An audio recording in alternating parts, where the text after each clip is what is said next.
कालचा व्हिडिओ आहे ना मी आज पोस्ट करते. काल स्वामी पुण्यतिथी होती, त्याच्यामुळे ना सकाळी मस्त अशी सुरुवात करून घेतली. सर्वात पहिल्यांदा आमचा डबा केला, त्याच्यामध्ये होती बटाट्याची भाजी आणि चपाती. त्याच्यानंतर घरातलं सर्व आवरलं आणि उंबरठा पूजन केलं, कारण सणासुदीला आणि तसं तर हे रोजच करायला पाहिजे पण ना होत नाही, त्याच्यामुळे ॲटलीस्ट सणासुदीला तरी केलंच पाहिजे.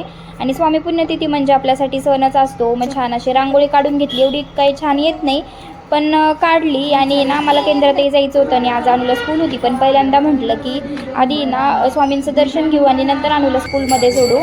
त्याच्यामुळे ना आम्ही केंद्रात गेलो होतो आणि आज पुण्यतिथीमुळे ना केंद्रामध्ये खरंच खूपच गर्दी होती. आणि ना आम्हाला आरती भेटली, 10:30च्या आरतीला गेलो होतो आम्ही. आरती वगैरे केली आणि तिथे ना प्रसादही होता, प्रसाद घेतला, स्वामींचं छान दर्शन घेतलं. आणि तिथे ना कार्यक्रमही खूपच छान चालला होता, जोगवा वगैरे छान असं स्वामींचा मस्त कार्यक्रम केला. स्वामींचं दर्शन वगैरे घेतलं आणि अनुलाही स्कूलला जायचं होतं, त्याच्यामुळे दर्शन घेऊन त्याला स्कूलला सोडलं. Bye bye.